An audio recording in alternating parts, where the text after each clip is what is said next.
was like, you're a cop? That is my first hole-in ever in my entire life. Addiction doesn't care about who your parents are. Nope. Doesn't care about if you have money. My best friend of the day, and we don't capture. I've always had a passion to stand up to the bully.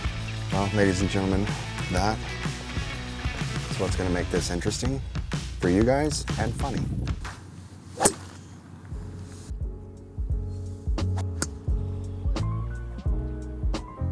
I'm like, I just don't know what's going on. And I talk to the caddy, and the caddy's looking at my clubs, and he goes, well, you're playing with regular shafts. He goes, the flex isn't out. So he called the clubhouse, they brought out some stiff shafts, and I went and I shot a 52 on the front and shot a 41 on the back. Hey, so welcome to the first episode of Cops and Convicts. This is going to be obviously utilized as a golf platform to talk about some up-to-date topics. I know what some of you are thinking. I'm the cop. You're wrong. Absolutely wrong. But my name's Josh Lair. And I'm Rodney Bamford. And together we make up Cops and Convicts. And we're gonna play at least 9 holes with you guys watching. And for sure we're gonna play 18. But for sure you guys get to see 9 holes. This is Creekside Golf Course. And so we are both members out here at Creekside Golf Club, and super thankful to Danny Moore and Creekside for allowing us to come out here to film, to sponsor. Also want to thank Rain Sweater.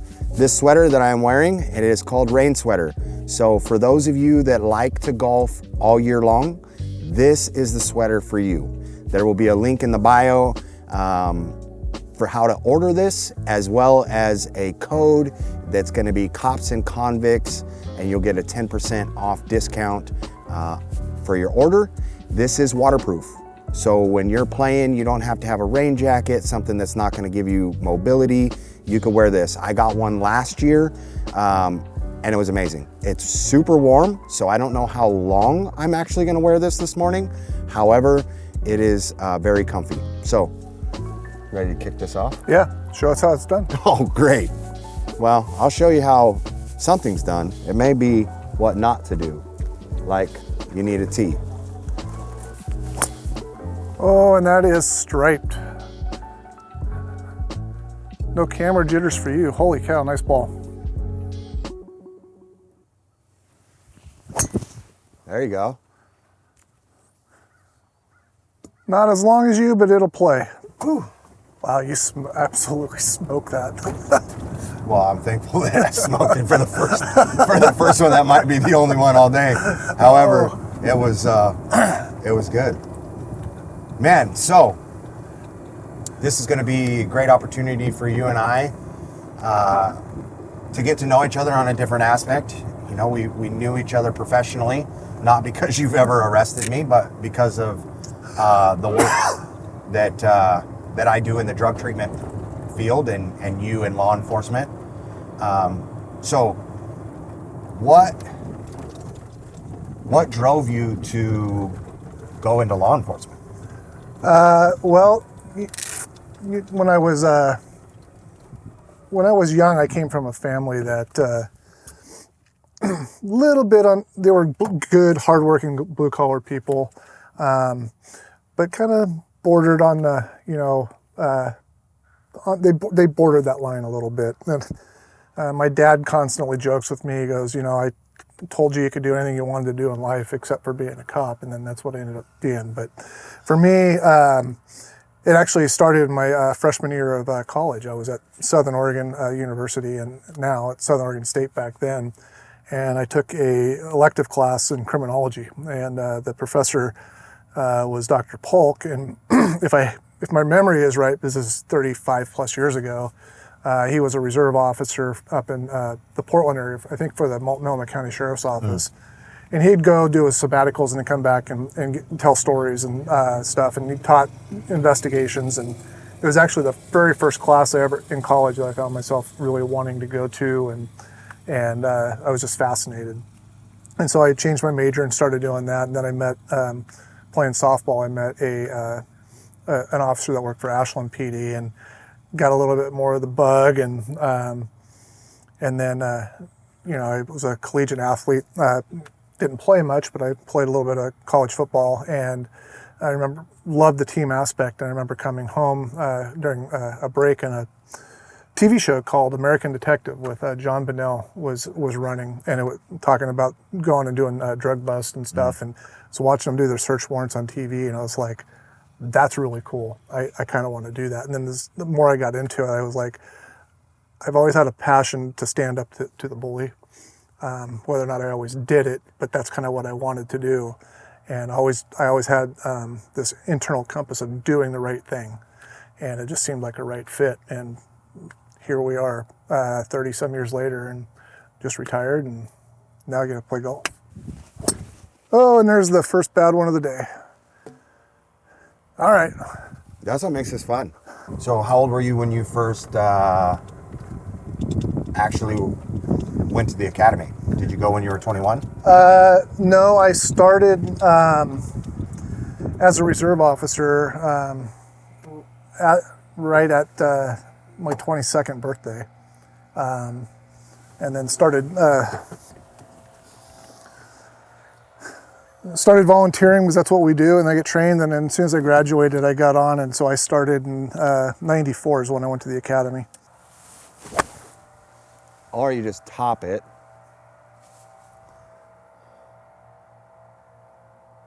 But it's still too much. Being in Southern Oregon, where did you go? Did you go to Academy? Is Academy still all Salem? Yeah, it's all in Salem. It was actually, so when I went to school at Southern Oregon, and then I actually transferred to Western Oregon, which was out in Monmouth, which is where the academy at the time was held. And so when I started my reserve program, it was in a small town here near Salem, and then I got hired full-time there when I graduated. And from there, I went to the academy back out at Western Oregon, and then completed that, and then worked at that agency for a little over a year, and then moved to a slightly bigger one just south of here in Lebanon. And then I worked there for a little over 5 years, and then transferred, and went to the Kaiser Police Department, which is where I worked for the last 23, 24 years of my career, and retired. Yeah. So, which Kaiser's where I met you? yeah. During one of our briefings. Yes. Oh, there you go. I left it out to the right a little bit, but. Oh, kicked back to the left. Chip and a putt for par, that's all we need. Yes, sir. So I think the viewers want to know actually how we kind of came up with this crazy idea. Yeah. You remember our first time playing out here together? Yes, I do. I do. We were actually several holes in, and somebody made a comment about, "What do you think, Sarge?" And I was like, "You're a cop?" That's when you told me, well, that you had just retired, and then you said that you asked me if I remembered you, right? Now, I asked you if you knew Hank. And I was like, yeah, he's a good friend of mine. Now the question is, how much bush is going to be in my way? Behind that bush right there in front of you. Oh,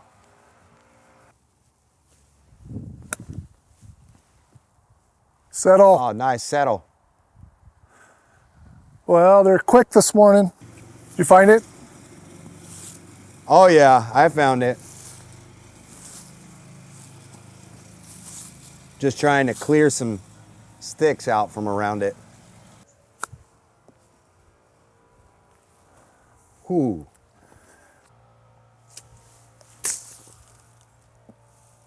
That's Not pretty quite. good.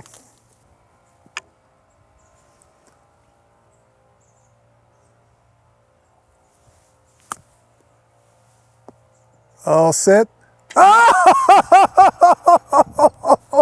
That is my first hole in ever in my entire life. Oh, I'm going to let you take it out of the cup then. Wow. Nice birdie. I'd like to thank the Lord for allowing me to do that, and my parents who always didn't necessarily believe in me. This is hole number 2 at Creekside, and it's a par 4. It's a dog leg left where you want to hit your first shot out there about 200 yards, and then you'll have about a 90 to 110 yard shot to the green. That's downhill, and it's a quick green because it slopes off into the creek on the back, so it's tough. Oh, that's not what I wanted to do. So this morning, before we started, you shared a fun fact with me that both of your parents were police officers. Yeah. And then you traveled a different road. Yes, I did. So tell us about that road. Yes, so yes, both my parents were in law enforcement. I grew up in a home knowing the difference between right and wrong. My dad would be what you would call a functioning alcoholic. And on my, oh gosh, I don't know, my 12th birthday, I experimented with methamphetamines, crank back then for the first time, and fell in love with that drug. I loved what that drug did to my body, the sensation, the feelings, the emotions, all of that stuff, and it changed everything for me. Now, was that the first drug that you tried? Did you do marijuana first? I tried marijuana before that,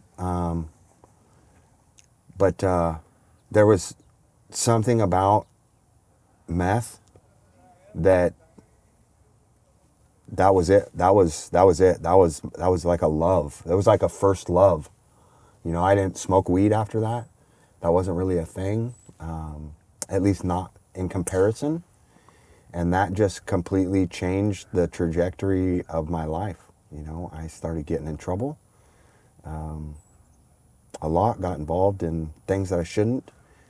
That really caused a huge separation in my family with my parents and I. My mom was constantly worried that, you know, when the doorbell rang or the phone rang or when she would get a call at work, that it would be, you know, the need to come identify me because of a drug deal gone bad, you know, gang activity, overdose, you know, whatever, you know, getting shot because I was robbing somebody or, you know, whatever. She never knew what was going to happen. And so they sent me to live with my grandparents. My grandmother, my mom's mom, did 19 years in the feds for drugs and stuff. So my parents figured, you know, like, what better for me than to live and be with someone who understood. I don't really know that was necessarily, you know, the best thing for me. My grandparents allowed me to drink. They owned bars. They were, you know, we lived out in, I ended up moving to Missouri, to Gainesville, Missouri. They owned bars and, you know, drank. I'll never forget getting off an airplane in Kansas City, Missouri at 15 years old. And my grandpa smacked me upside the back of my head and said, "We don't do hard drugs here, boy," and handed me a pint of Lord Calvert whiskey. I thought to myself, well, if I don't get to do hard drugs, but this is what I get to do, like, this is the best thing ever, you know? But that just led to alcoholism and, you know, yeah, it just changed everything for me, you know? Wow. But the thing is, and I love sharing this, you know, with like meeting you, you know, all of the trainings and education and stuff that I do with law enforcement now in my life, you know, it just shows you that it doesn't matter who you are, right? Like, addiction doesn't care about who your parents are. Nope. It doesn't care about if you have money. It doesn't care about if you live on the wrong side or the right side of the tracks. Addiction, everybody, it is possible for anybody for that to be something, which just goes to show that education and understanding and knowledge of what is really going on in the world today, like, is key, right? Exactly. Knowledge truly is power in all aspects, right? A lack of knowledge, I have on the back of my head tattooed Hosea 4, the Old Testament in the Bible, and it says, "My people perish for a lack of knowledge," you know, and it's the truth. Not knowing could be the difference between life and death, you know, and when it comes to the drugs and the epidemic that we're dealing with around the world with the fentanyl epidemic, you know, with amphetamines, even with alcohol being socially acceptable, you know, people don't have an understanding of what it is that they're doing, it could cost them everything. Yeah, and it just takes that one time for a lot of people, and they're hooked and they're an addict. Yep. And then what? You know? Yeah. And then what? Yeah, exactly right. You know, and addiction is so stigmatized. You know, people don't want to come out and say, hey, I need help because of the stigma. And so hopefully one of the things that you and I get to do, you know, during this time and these videos is bring that education, that knowledge, as well as, you know, help break down those barriers and the stigma. Yeah. All right, well, I've got a tough shot here, Josh. Downhill, side hill lie, either over or under the oak tree from about 140. Well, I mean, you could hero shot it and just go up and over. I was gonna go over, but I'm gonna go under. Try and run it up there. See what happens here.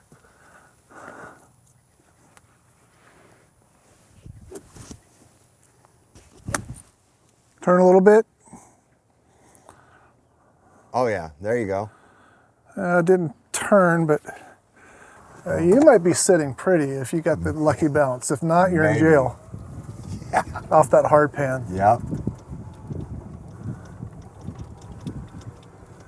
Oh, you get. Oh. That's not pretty. I think I'm going to play it where it lies and hope that I don't cost myself a couple $100 because I destroy this club. 89 will go with a 58.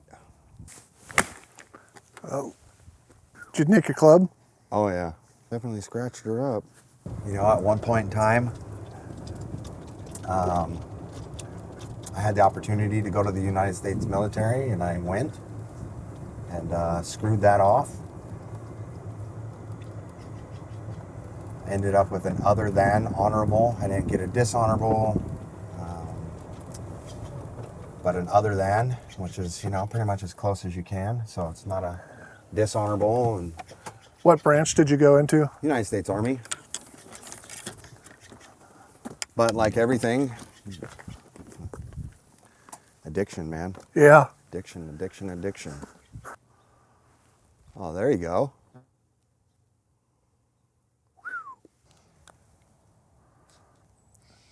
Oh, we just need to go home.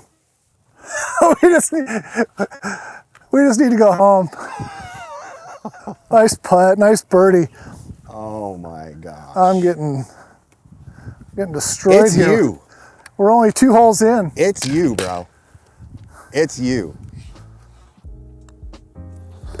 Nice. Oh.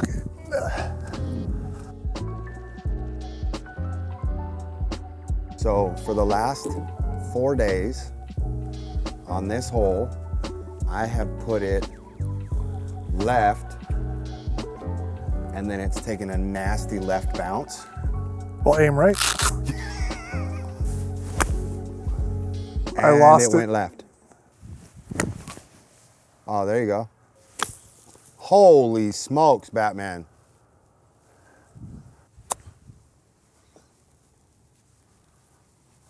There we go. Oh, stop.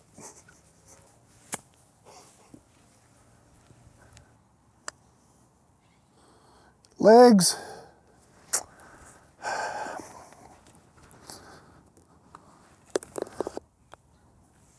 Drugs changed everything. I ended up fighting and battling with addiction for about 20 years. I ended up in prison for my last time here in Oregon, and got out of prison in 2012.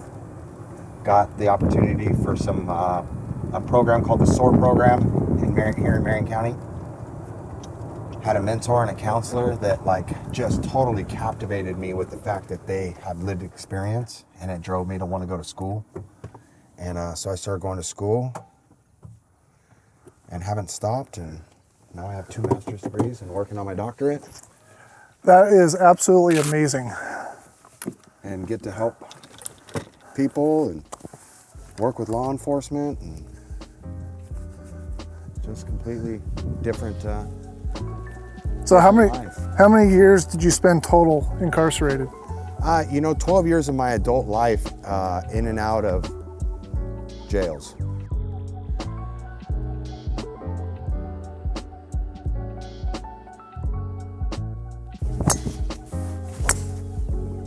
That's going to work nicely.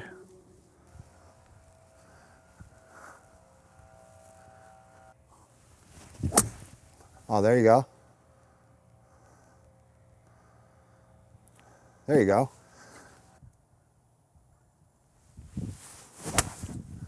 And gone. Well, you struck it well. You just was aimed. you were aimed over there. Darn it. Yeah, so I went to school became an alcohol and drug abuse counselor, and got the opportunity in 2017. I was approached by law enforcement and asked if I was interested in going to work basically with law enforcement to start the law enforcement assisted diversion program here in Oregon. And I did it. And that really totally changed my career. Did it take a while to get buy-in, especially with cops, right? Because we're so cynical and not very trusting a lot of the time. It was not easy. Thankfully, I had the right cops buy-in.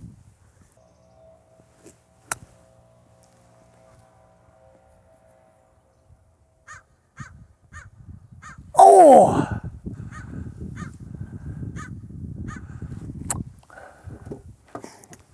That was nice. Thought I was going to do a Josh and hold it out. I still can't believe that happened. That was great.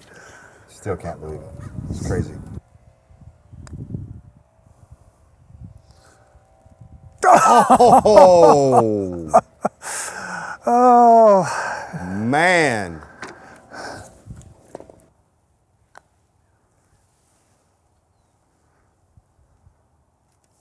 Good speed. Right speed, but it was straight. There was no nothing.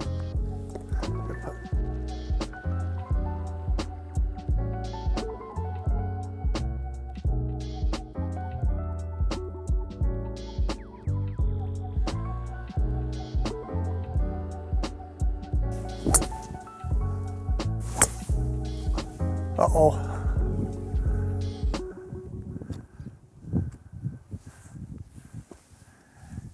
That might not be. Yeah, you probably should take a provisional there. See two over there. It'd be great if we see three. 1, 2, 3. Maybe my first ball didn't go out. That would be great. That would be amazing if this is the Titleist, or if the one up there actually is the Titleist, because that would be yours. And that's my Titleist. No. Yes, that's my Titleist. That's your Titleist. Oh, living clean today. Living clean.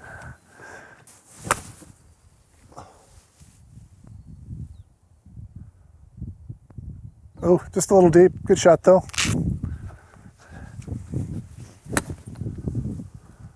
It's got to go. Yeah.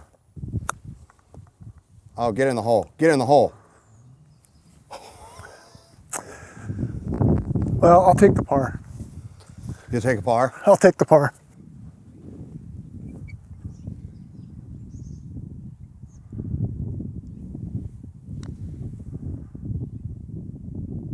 Go, go, go. What a putt. Oh, nice putt. I'll give you that one.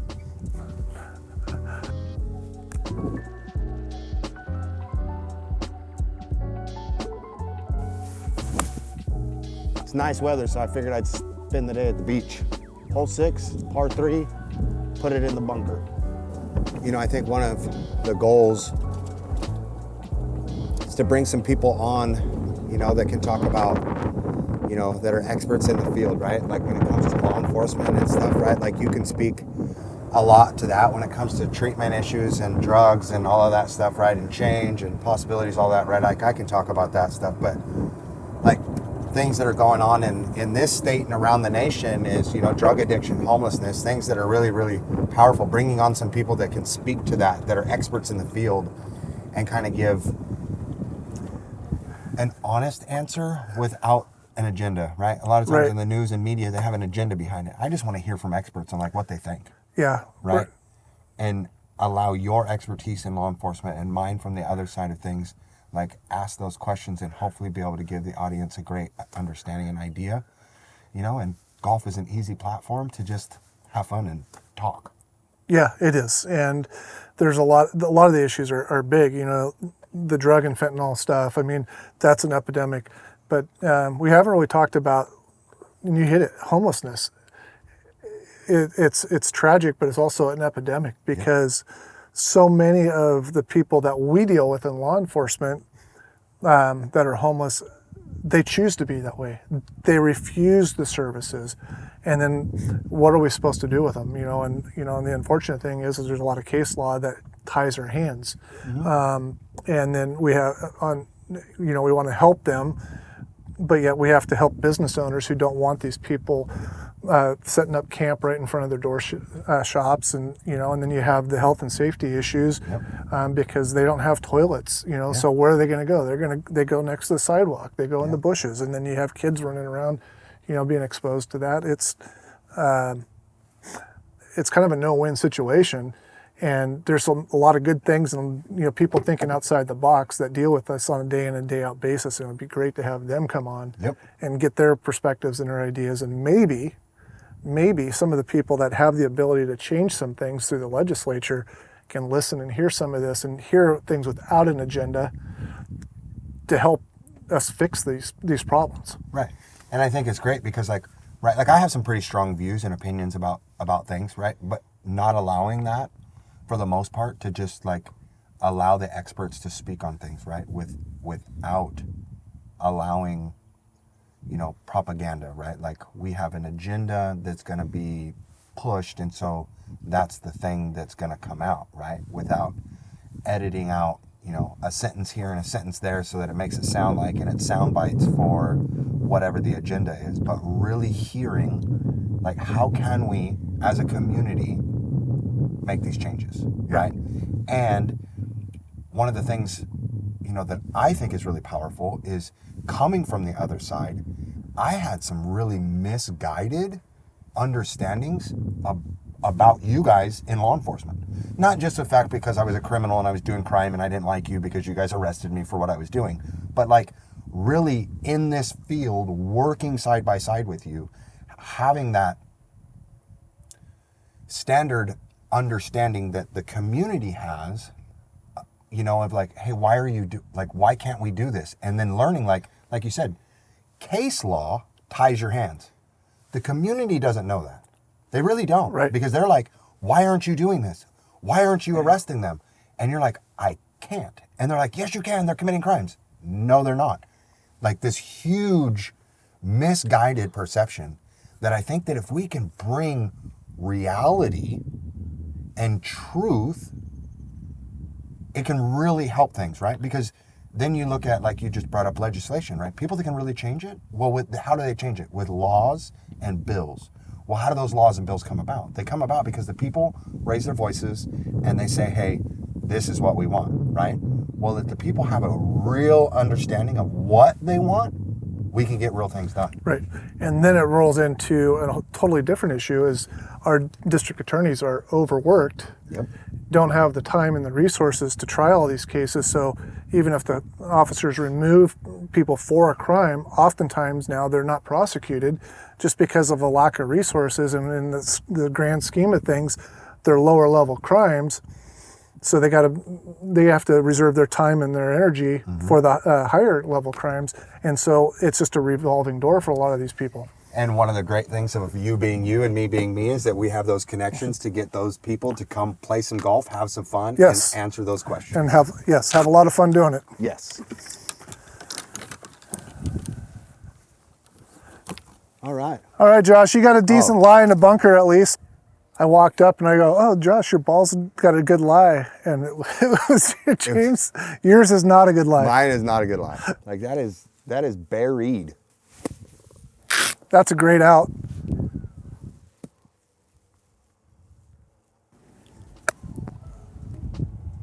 Oh, scald it.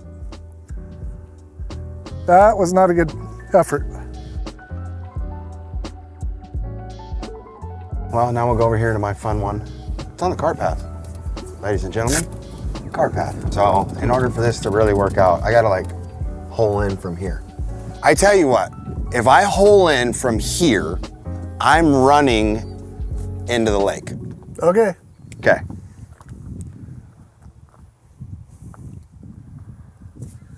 It's gonna make for a miserable rest of the day golfing, but will be so worth it.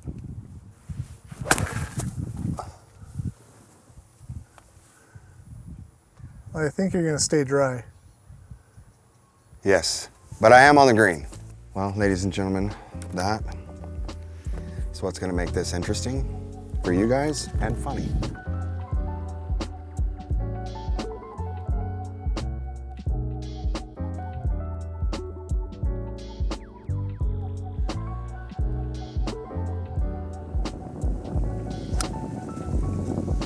That was on camera.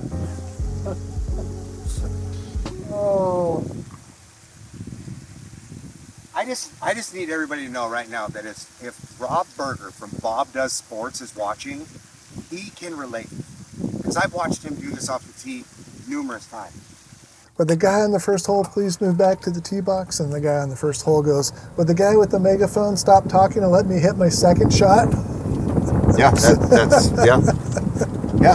that's what I got to do right now. That was awesome. You, on the other hand, had an amazing drive. Yeah, my best drive of the day, and we don't capture it. And Bryce didn't capture it. But it is down here. Really, once again, want to thank Creekside Golf Club for allowing us to do this out here.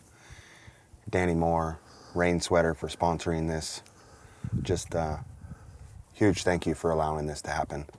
It's a beautiful club. If you guys are interested in Rain Sweater, the link's going to be in the bio. And if you're interested in becoming a member out here at Creekside Golf Club, the link will also be in the bio so that you guys can reach out, talk to Danny Moore about it, and see what that's going to look like. Now back to Rod's amazing drive. Oh, get up there. Get up. Boy, everything's a little short today. Turn. Oof.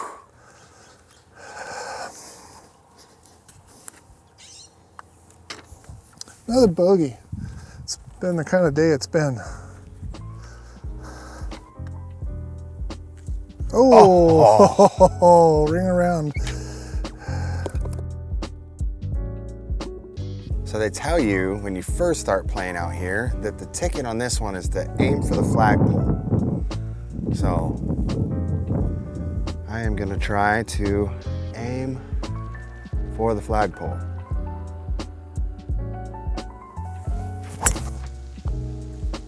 Finish with a par. Nice job.